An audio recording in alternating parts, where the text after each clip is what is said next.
Hey, friends, it's your intrepid warrior, David Land, Julie, on the Leadership Deep Dive show. Welcome, welcome. I've got a special guest for us today.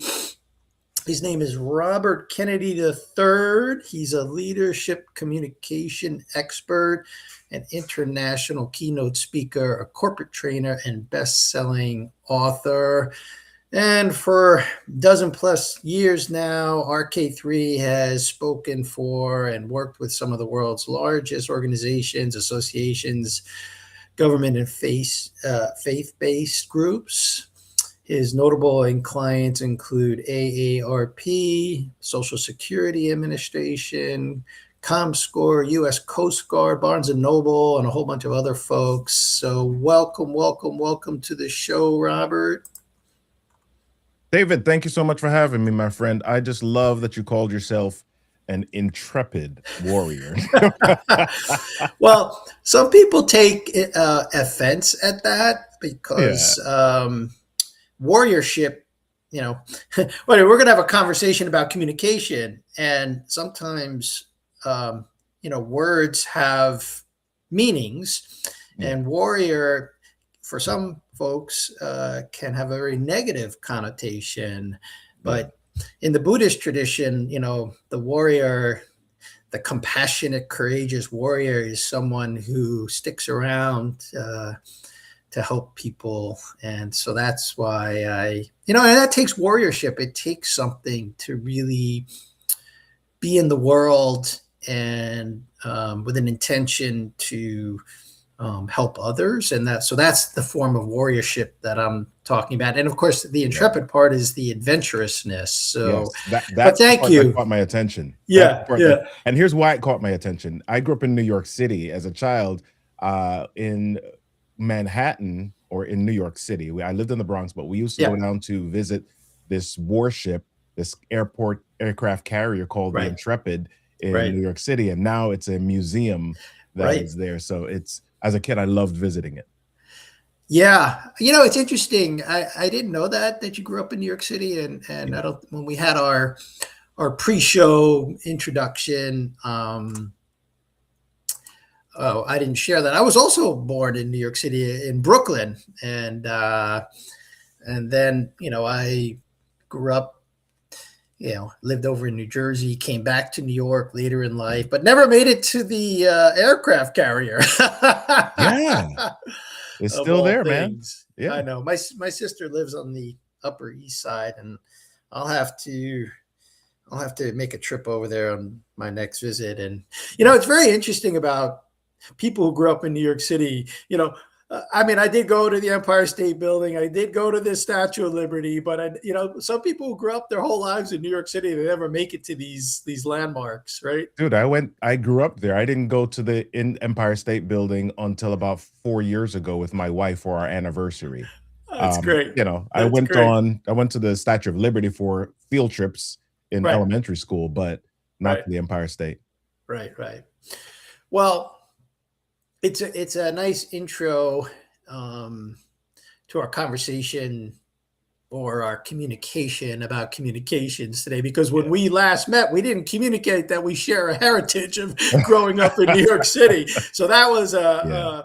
that was a missed opportunity, but I'm glad it came out here in the show. So welcome, and let's talk about this topic of communication in general and transformative communication in particular. I'm aware that we're living in a time where a lot of individuals, present company excluded, and maybe some people in our audience, prefer to communicate via text, or text especially, Mhm. or maybe messaging on social media. But let's see where this goes. Yeah. Let's see what's on your mind to share about communication today. Yeah, well, yeah, there's a lot. We can get into it, man. Let me know what you're thinking. Well, I I'm aware that there's a lot of breakdowns that are happening, Mhm. especially when you communicate by text. So Yep. that's where I think uh, breakdowns can happen in email as well, in terms of communication. But I'm particularly aware that texting is, maybe it's useful for some things, but people use it as well Yeah, as email for a communication that wasn't really designed for. So let's talk about it and see what your yeah. thoughts are.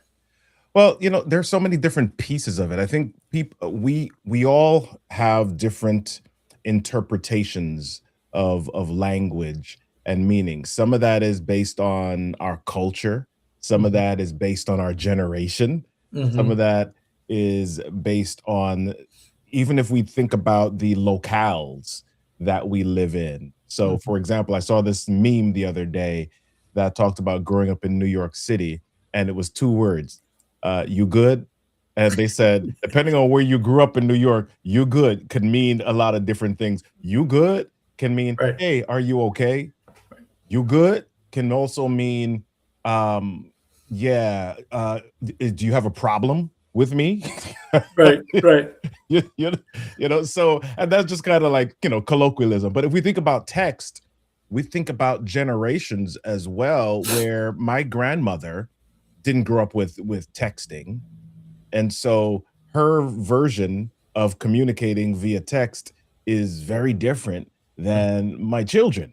I've got three children, and one in their 20s, one just about to hit 20, and one that's a teen, right? And so they communicate very differently. My grandmother wants to do full paragraphs. Oh, right. Yeah, exactly. Right? Exactly. She Yeah. full writing all the stuff and full words, and my teens will respond WYARN, Yeah. like where you at right now. You got to like Google that.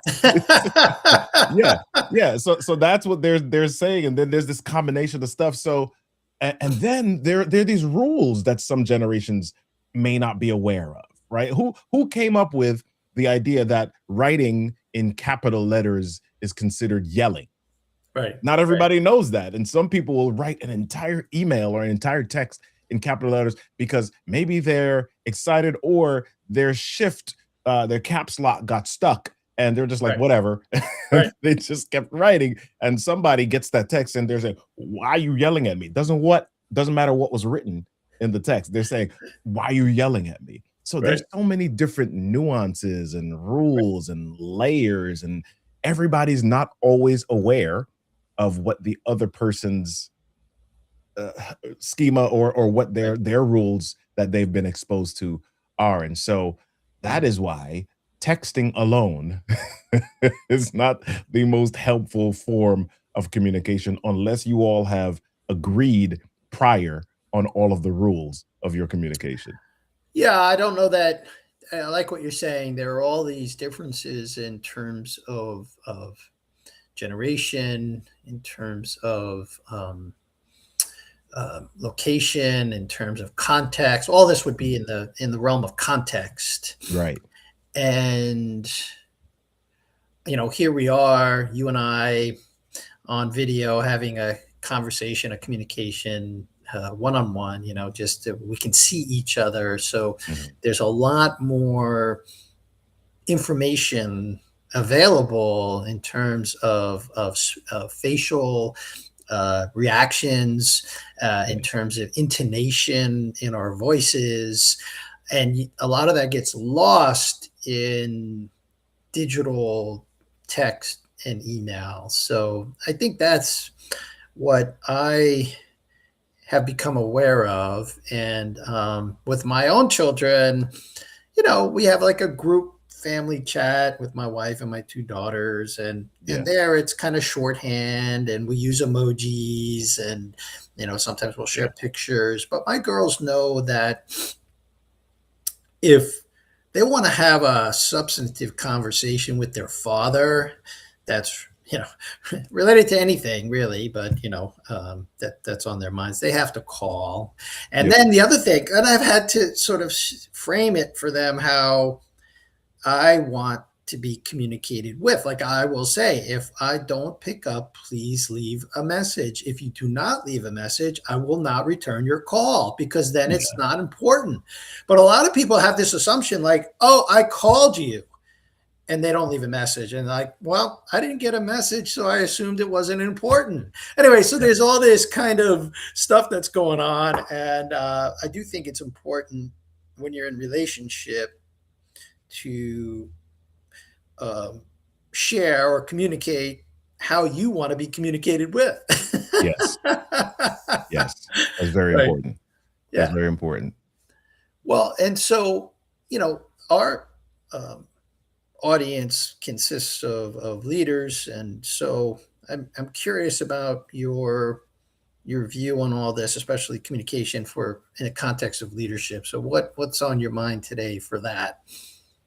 Yeah, well, being a leader is unique. It's a very important position, but it's also a very unique position because you don't get as much grace or leeway as another person who is your colleague might.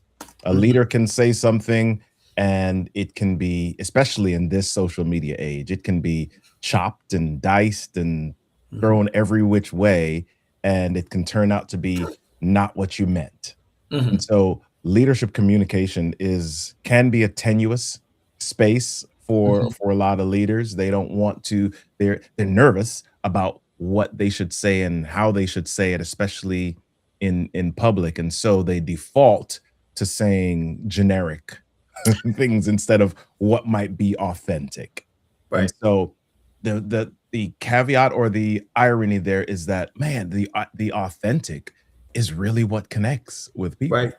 right. That's really what draws them in. And so many leaders, I miss out on opportunities for bringing people along, creating buy-in behind vision because they have not leaned into some of the vulnerability of language. They haven't Mhm, leaned into some of the vulnerability of their own personal stories or their own experiences that mhm. creates the connectivity in organizations and trust with people. And so I would love to share with leaders, hey, figure out connection is important. Connection is most important. Connection is what really builds trust. How can you create space outside of just your words?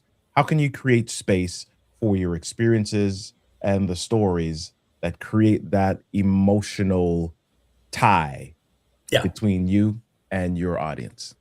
Yeah. Well, since you have the floor now, my friend, like, is there something? I mean, you Yeah, and I have already shared where we were born and raised, and um, how New York City style yeah, language and communication often is quite different from other parts of the country. But I'm yeah. curious if there's something in your background that you want to share that got you into this field of communication. Like what's the origin story of the work that you're doing now?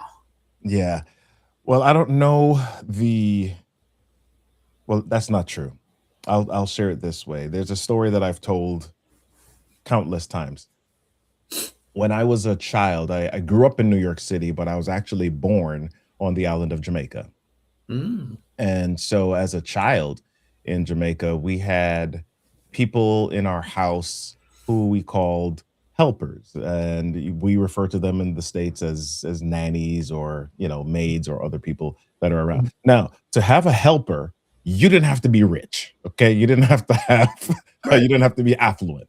The helpers were typically, teenagers that were around, they did laundry, they babysat, that type Mhm. of thing. And so as a kid, my mom told me that I started speaking very early. At the age of probably about 7 or 9 months, she said I was uttering full sentences at that Wow. point. Yeah. So, my as a young child growing up, I talked quite a bit and I was curious, and the people that were around me, the helpers typically said, "Hey, you ask a lot of questions. You talk a lot. Bobby, you talk too much. You ask too many questions. You should be a lawyer. You talk too." Yeah. I was curious. Yeah. So after a little while of hearing that, I stopped. I stopped talking too much. I stopped Mm. talking. Be careful what you say to little kids because you don't know what it does inside of them. Yeah. As a little child, I grew up being known as the child who would rather be in his room playing with trains than out at the party with everybody else. Mhm, mhm, So I would say those early formative years created the idea that my words were offensive or my words were not important to mhm, other people. mhm. So growing up after that, at some point I noticed that people who spoke out kind of got opportunities that other people didn't.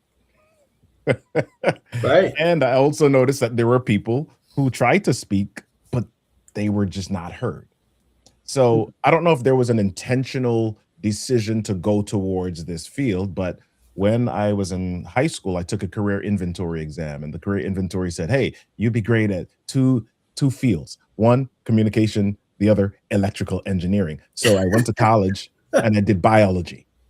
Oh, there you go. Yeah, there we go. Made sense. Perfect sense. So Right. I did biology, came out of college, was working in the mental health field, got a job at a radio station with the news anchor and started to do a little bit of that work. I was offered the full-time position, turned it down because it wasn't enough money. And then I stayed in the mental health field and I went into teaching after that. So I taught for 10 years and then started an e-learning company building courses. While I was building courses, I would teach how to build those courses. And every time I did that, Mhm. somebody would say, "Hey, are you a speaker? Hey, are you a speaker? Do you speak? Are you a motivational speaker? Do you do other things? Do you speak? Yeah. What else do you speak on? What other courses do you teach?" Right. And I was saying, why do you keep asking me this? Why do I keep getting this question? And ultimately, every time I pried a little bit further, people would say, "Yeah, there's something about the way that you speak. There's something about the way that you teach and deliver information. It's not just delivering information. There are Right. lessons behind it. There's inspiration behind it. When I leave your class, I feel like I can conquer stuff." Yeah, that's great. Inspiration, right. Yeah, So yeah, I wanna sort of go back to your when you were under a year old yeah, and the helpers told you, "You speak too much," so, um, words have impact, yeah, we know from the Gospel of John, in the beginning was the Word, and the Word was with God, and the Word yeah. was God. That's So right. tremendous words have creative. I like in some of the work that I do when I am communicating with larger groups rather than one-on-one coaching. Mhm. I like to remind people that words have impact. They can create or they can destroy. Yeah, You know, and we're seeing that in our cable news format, also on social media.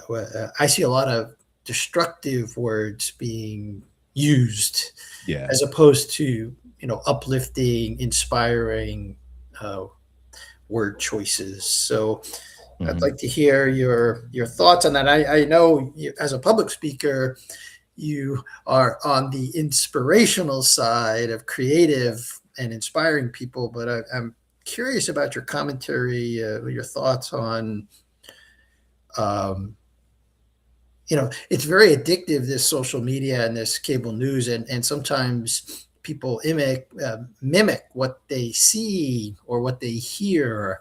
So I think we Yeah, have to be very careful when we're taking in communication and um, how we then model our own voice. yeah. So I'm curious about your thoughts on that. Man, well, you just referenced the first verse of John, and there is another verse in Proverbs where it talks about as a man thinketh, Mhm. so is he, right? Yes, And yes. our thoughts don't come simply because we're sitting there with our eyes closed. Our thoughts come about based on everything that we ingest. Mhm. If Yes. there is, if I go back to the story of me at 1, 2, 3 years old, hearing certain things constantly. It wasn't just that I heard it and then I ingested it and then it became my thoughts, Right. and my thoughts were what I then executed. Yeah. My thoughts were, Exactly. okay, my words are not important. My words are overwhelming. My words are not doing what they're supposed to do here. Yeah. So I'm going to suppress them because obviously it's offending somebody.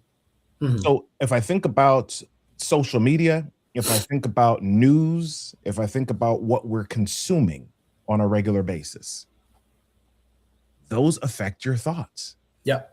So what is it that I'm consuming? If I'm consuming every day, oh my gosh, the president said this.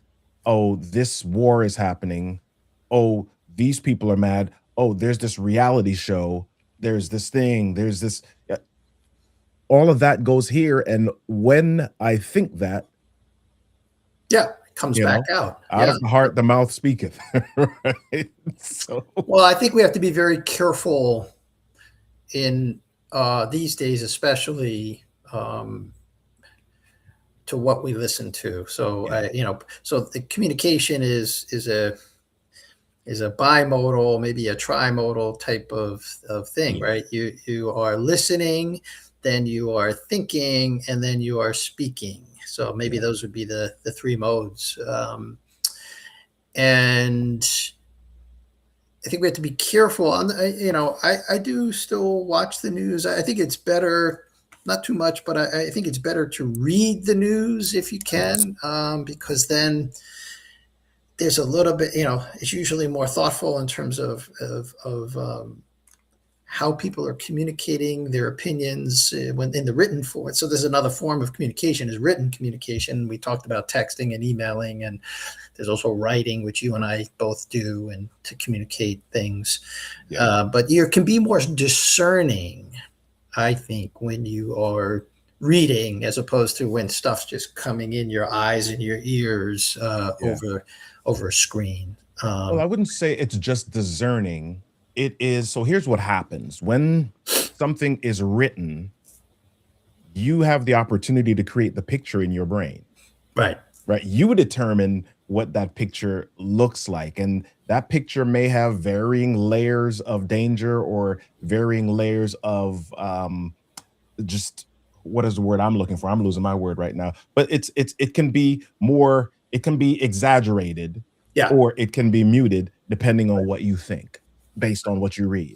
Right. And the words that are on the page, the words, colorful words help to do something. So that is why when you're writing or you're doing emailing or you're doing written communication, there are certain words that you can use that really create a magical picture in the Hmm. brain of the reader.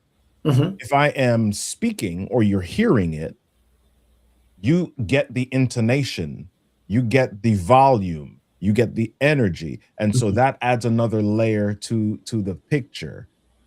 But Yeah. what you don't get is the body language. You don't get any additional visuals. So you're still hearing it audibly and you're creating another layer. When I see it, when I see somebody saying it or when I see it on video, or if there's a combination of both, I'm seeing them say it and there's, as in the case of the news, there's a little video playing behind them. Most of the interpretation or most of the visualization is done for me. Right. Yes. So Agreed. there's some good in that. There's some good in that. As a marketer, I want to create the visualization for for my clients. I want them to see what I want them to see. I want them to see and connect with something, and so I use my words to help create a hook that connects them or pulls them emotionally into the space where I'm Mhm. visualizing an experience for them. But there's also something amazing that happens if you are just leaning into the word, the written word, and maybe the audibly spoken word that allows a user or allows a listener to just hear or create the picture. Which is why when I go up on stage as a speaker, yes, I'm using my body language to create energy in the space, but I'm also using my words not to keep the attention on me, but to help them to go back into their minds to Mhm. create a picture of an experience that they've had, an experience that they may want to have, an experience they have not had yet, but I'm creating it for them so that they can then live Yeah, it while I'm there. gotcha. Yeah, painting a picture in someone's mind is an expression that's used. And you can with words and Mhm. energy and tone and body language create that. It's harder to do in the written, but you can do it in the written word as well. But that takes some time. Like it usually, uh, that's where I think in texting and emailing we can go off the rails a little bit because Yeah. you don't have all the other cues. Um, I want to go back to something you said about leaders and verbal communication. There's a lot of jargon. I call it org speak Yeah. out there. Like, oh my god, that stuff makes me glaze over. Like, oh really? Like, and then there's like that kind of thing even in the texting, with the acronyms. So Mhm. I'm curious about your opinion about for leaders about using org speak. Yeah. Well, your job as a leader, as a communicator, is always to do two things. Number one, to create connection Hmm. and to be memorable. Hmm. If you just speak, how many people have gone to meetings in organizations and they leave the meeting and they have no idea what the heck they just experienced? They don't Right, remember what it was. It was just just right, information. right. But if a leader walks into a meeting and they share the story of what happened, who it happened to, and why this is important, Hmm. then people walk away with that context for any numbers or any data that is put on top of that. The data is insight, the data is icing at that point. But the why underneath that, the story underneath that, that's the memorable thing, right? I remember I was doing a workshop for the Social Security Administration, and the leaders in that room kept saying, "My gosh, I'm having a hard time getting people to do even basic things." There's some people that are being sloppy with spreadsheets and things like that, and I can't figure out how to get them to put more care into their spreadsheets. So I asked the question. I said, who gets these what who does the work that you do affect in the end?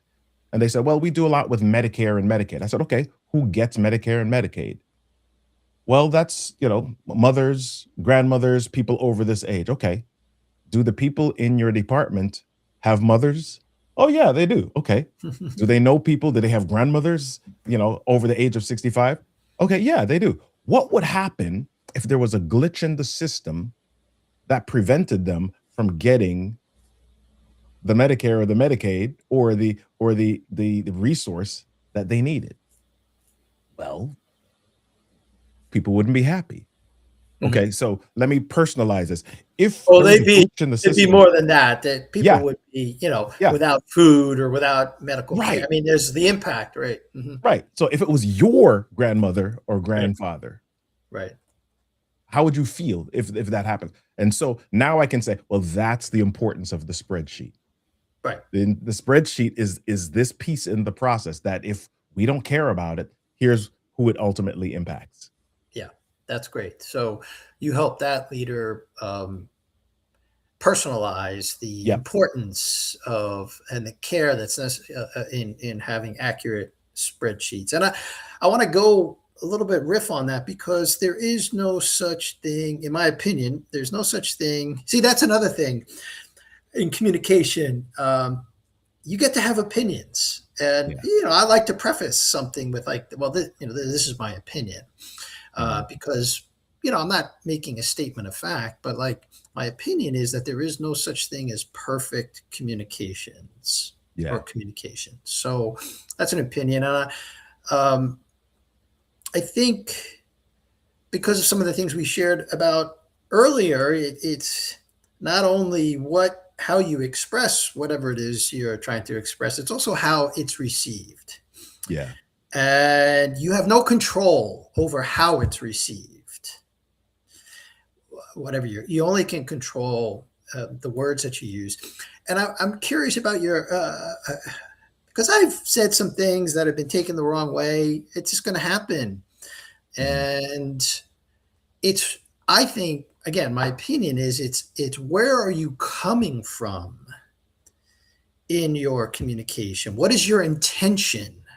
Yeah. So I'm curious on your thoughts about intention and uh, because sometimes the words don't register or someone misinterprets what you're saying. So what are your thoughts on this? Yeah. I'm picky on words sometimes. Mm-hmm.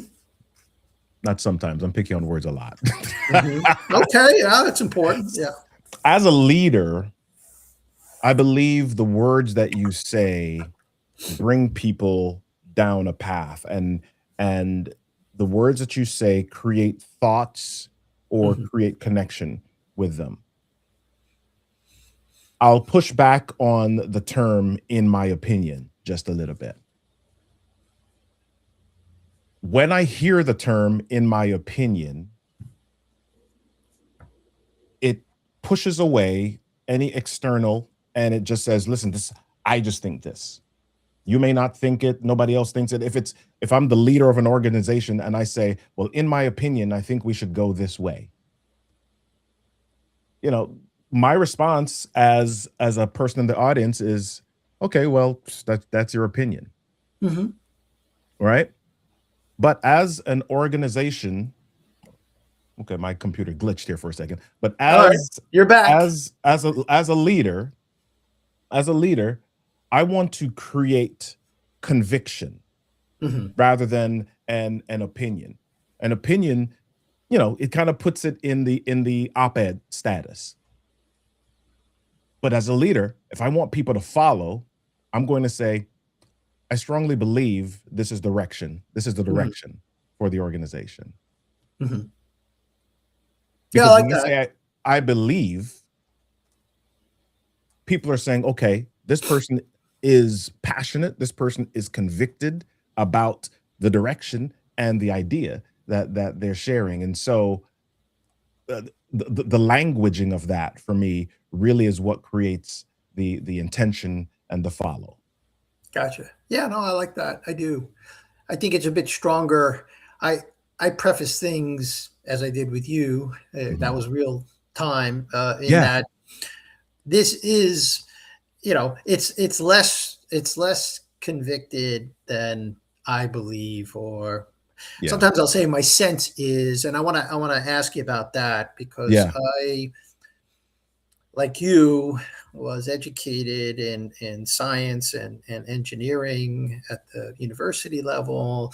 Spent a lot of my early life doing a lot of left brain activity, rational analytical. There's a place. There's definitely a place for that. It's important in our modern era, my modern Mhm. age. A lot of the world functions this way now, and as I've gotten into my own work around leadership development and coaching, I've been strengthening my right brain, my intuitive side of my mind, if we want to call it that, Mhm. um, sensing um, what. So, without any visual cues, you can still use your intuition. Visual cues are helpful in catalyzing the intuition, but I'm Yeah. curious about your sense of intuition and how you use it in with audiences. Yeah, when you're in the room. Yeah.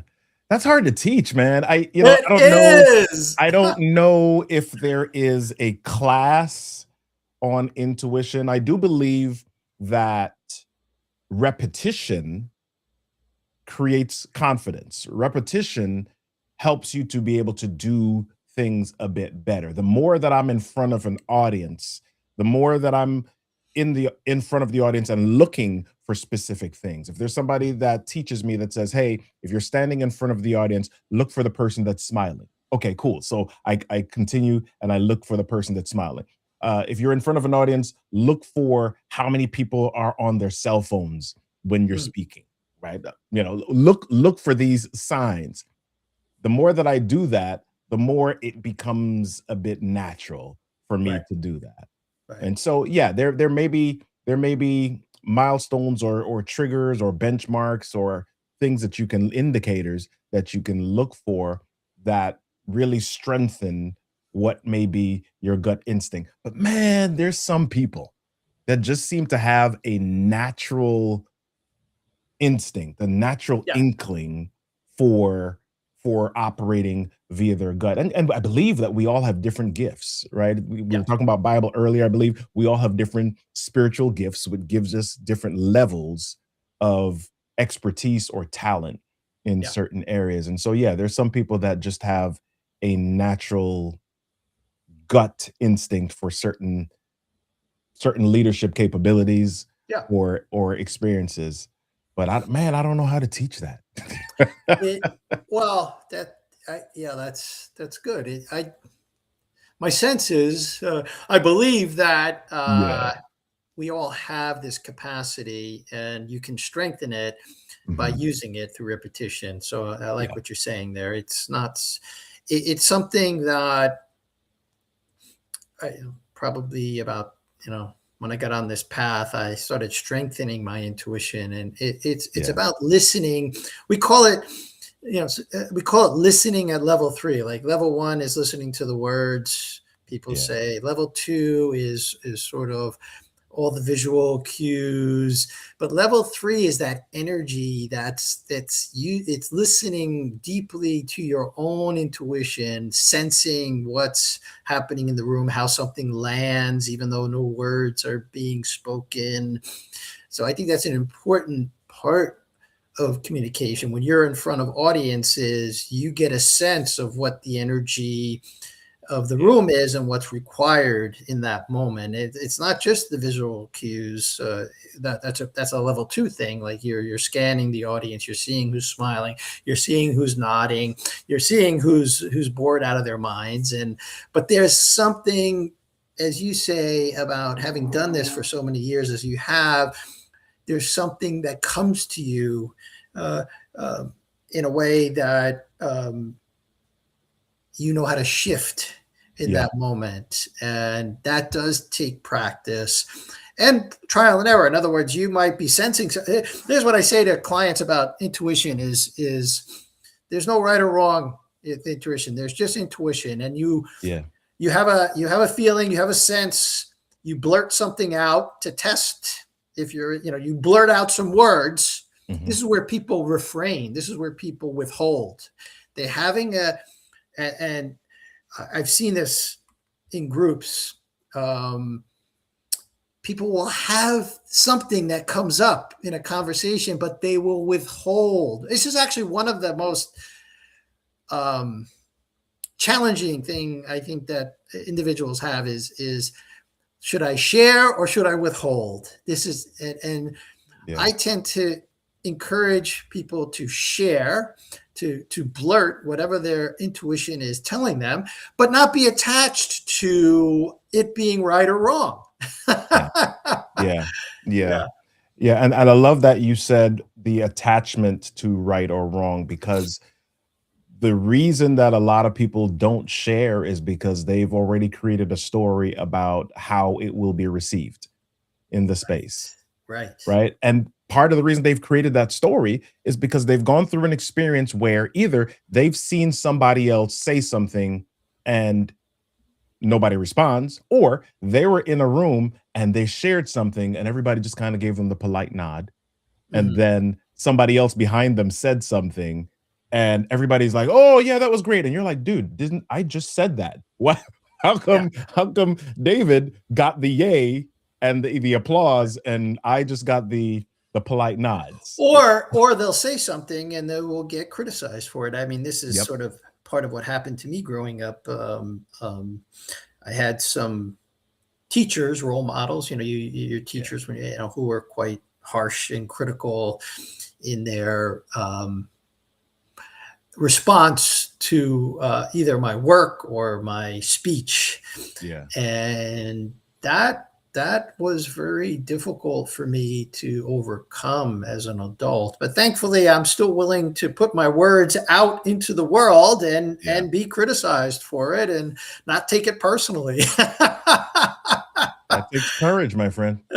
Well, that's where the intrepid warrior comes in. So, if you had something today, I mean, I really appreciate this conversation and this communication, Robert. If you had something uh, to share with the audience that you might like them to put into practice or go try coming away from what we've been talking about, what would it be?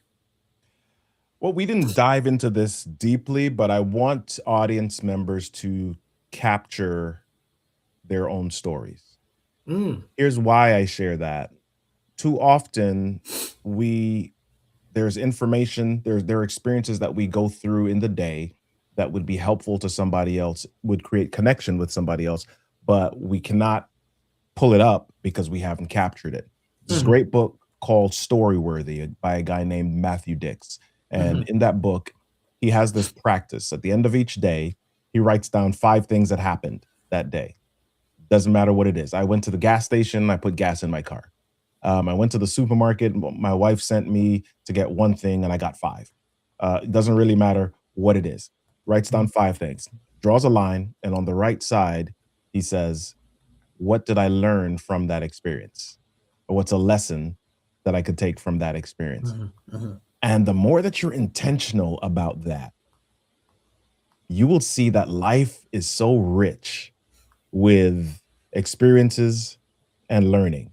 mhm, And the more that you're able to attach learning to each experience, you can then begin to share with everybody else who's going through what seem to be minor experiences, because we don't know how those experiences are being experienced by them. You might see something, and I'm sure all of us have had a moment where we see somebody do something and we're like, oh, that's no big deal. But in their mind, it was a huge deal. mhm. So if you can share with them, okay, this is what the meaning was for me, or the lesson I learned when I went through that thing, then you can be transformative in their lives. So I encourage everybody to capture your stories. Take a moment at the end of each day and capture your stories. All right. Well, I think that's a great exercise um, as a way of transforming Mhm. the mundane into the magnificent. I love that. I'm taking that. I'm stealing that, You David. could take that. You could Yes. take that. And by the way, I'm the guy who does the grocery shopping, which might seem in our family, it might seem mundane, Yeah. but I just to pick up on that, um, my wife really appreciates it because she knows when I'm shopping, I'm thinking about her and I'm thinking about my daughters and what is it that they will eat and they will like and they will appreciate. So there's a whole story you can share just about the mundane of grocery shopping that makes it Yeah. magnificent. So thank you. That's a great exercise. And folks in the audience, whatever it is for you, I mean, we just happen to land on grocery shopping, but Yeah. maybe you went for a bicycle ride or maybe something at work, that is normally quite mundane for you, that you think about it in another way, like the spreadsheets with the Social Security Administration, like how could that become magnificent in terms of getting the accuracy done for your elderly grandmother who's on Medicare and Social Security, that really takes care of them. So yeah. Yeah. All right, my friend, anything else you want to share Yeah, I today? mean, we just talked about the mundane to the magnificent. I don't know when this will air, but I have upcoming a session called the Story Vault Remix, where we're walking people through how to extract those mundane moments and turn them into assets that you can use for presentations, for conversations, for Great. marketing assets, whatever it is. So I'll be doing that. So they can go to storyvaultremix.com to register. Storyvaultremix.com. They can Yeah. also find you. I see on your name tag here. You have your website. Can they find that through that Yep. channel also? Okay. Yep. If they go to robertkennedy3.me, they'll see the graphic there for that as well. Perfect. All right, guys. Well, go to Robert's website, check out his upcoming program, and reach out to him directly if you want some help taking your mundane life to the more magnificent side of it. All right, brother. Well, thanks so much and take care. Thanks for coming on the show. And now go put